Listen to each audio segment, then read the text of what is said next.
হাসরের ময়দানে পুলসিরাতের ৭টি ধাপে ৭টি প্রশ্ন করা হবে। সেই প্রশ্নগুলো কি কি? প্রশ্নের উত্তর দেওয়ার পরে পুলসিরাতের ওপারে কে আমাদের জন্য অপেক্ষা করবেন এবং ফেরেশতারা আমাদের সাথে কি করবেন?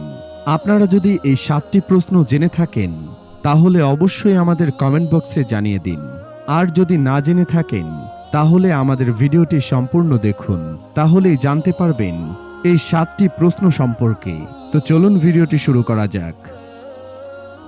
আরবিতে সিরাত অর্থ পথ বা রাস্তা, আর পুলসিরাত হচ্ছে সেই রাস্তা যা জাহান্নামের উপর দিয়ে বয়ে যায়, যা চুলের চেয়েও চিকন, আগুনের চেয়েও গরম এবং তরবারির চেয়েও ধারালো। আর কিয়ামতের দিন প্রত্যেক মাখলুককে সেই পথ অতিক্রম করতে হবে। যারা জান্নাতবাসী হবে তারা তাদের ঈমান ও আমল অনুযায়ী স্বাচ্ছন্দ্য অথবা কষ্টের সাথে পুলসিরাত অতিক্রম করে জান্নাতে চলে যাবে, এবং যারা তাদের আমলের কারণে জাহান্নামে থাকবে তারা পুলসিরাত থেকে পড়ে গিয়ে জাহান্নামে পতিত হবে।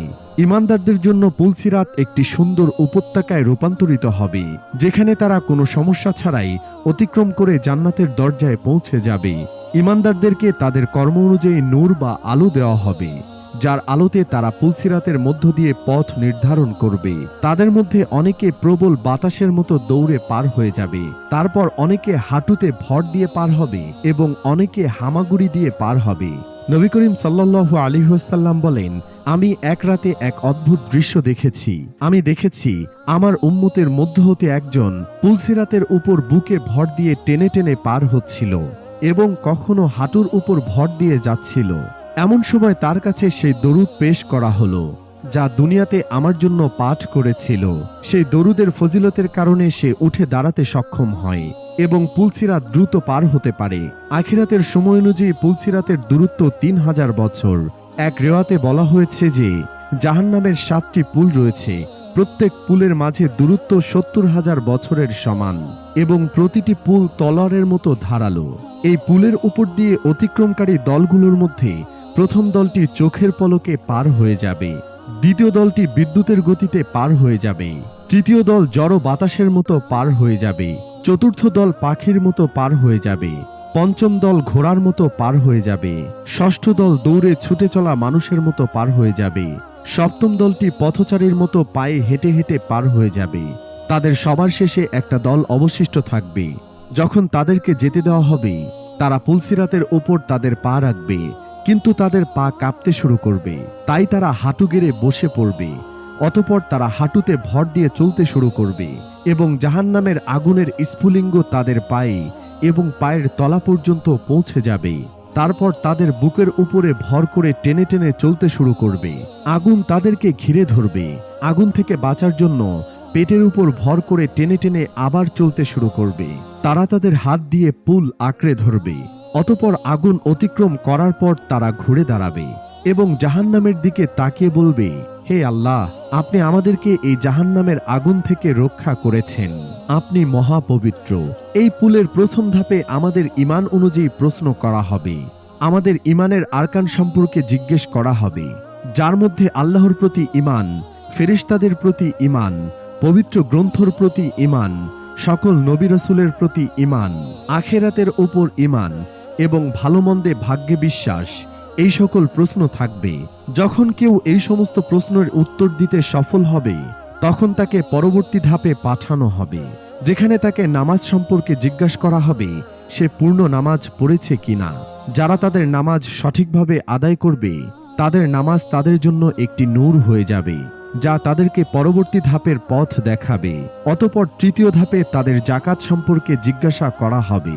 যারা সবসময় সঠিকভাবে জাকাত আদায় করেছে তারা এই ধাপ থেকে পরবর্তী ধাপে একটি ঠান্ডা জড় বাতাসের মতো পৌঁছে যাবে, যেখানে চতুর্থ ধাপে তাদেরকে রমজানের রোজা সম্পর্কে প্রশ্ন করা হবে, যেখানে রোজা রাখা এবং কোরআন তেলাওয়াত সেই ব্যক্তিকে সাহায্য করবে।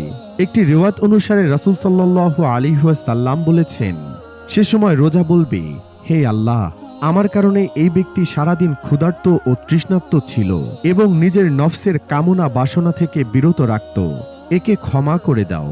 কোরআন বলবে, সে আমার তেলাওয়াতের কারণে রাতে ঘুমায়নি, তাকে ক্ষমা করো।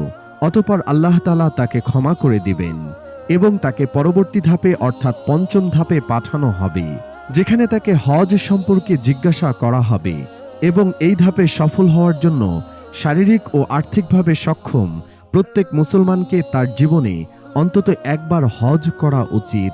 এখানে সফল হলে তাকে পরবর্তী ধাপ অর্থাৎ ষষ্ঠ ধাপে পাঠানো হবে।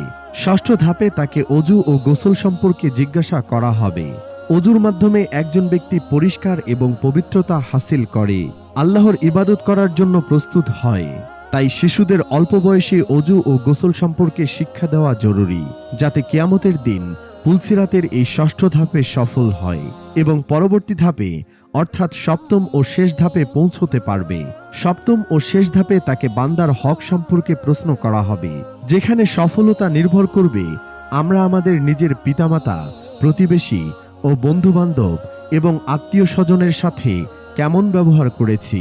যদি কেউ অন্যের হক নষ্ট করে, যেমন অন্যের ধন সম্পদ আত্মসাৎ করা, চুরি করা, ডাকাতি করা, কাউকে গালি দেওয়া, কারো গীবত করা, তাহলে তার জন্য এই ধাপ অতিক্রম করা কঠিন হয়ে পড়বে এবং তারা তা অতিক্রম করতে পারবে না। কিন্তু যারা এই শেষ প্রশ্নের সঠিক উত্তর দিয়ে দিবে, তারা সেই স্থানে পৌঁছে যাবে যেখানে নবীজি তাদের জন্য অপেক্ষা করতে থাকবেন এবং স্বাগত জানাবেন, যেখানে তাদের জন্য দুটি পানির ফোয়ারা থাকবে, যার পাশ হীরে জহরত দ্বারা তৈরি করা হয়েছে। তারা একটি ঝর্ণায় গোসল করবে এবং অন্যটি থেকে পানি পান করবে। তারপর তারা জান্নাতের দরজায় পৌঁছে যাবে। জান্নাতের দরজায় ফেরেশতারা সেখানে তাদেরকে স্বাগত জানাতে থাকবে। তারা জান্নাতে পা রাখবে এবং এমন এক অন্তহীন জীবনে প্রবেশ করবে যা কখনো শেষ হবার নয়। আমাদের ভিডিওটি ভালো লাগলে অবশ্যই আমাদের চ্যানেলটিকে সাবস্ক্রাইব করুন।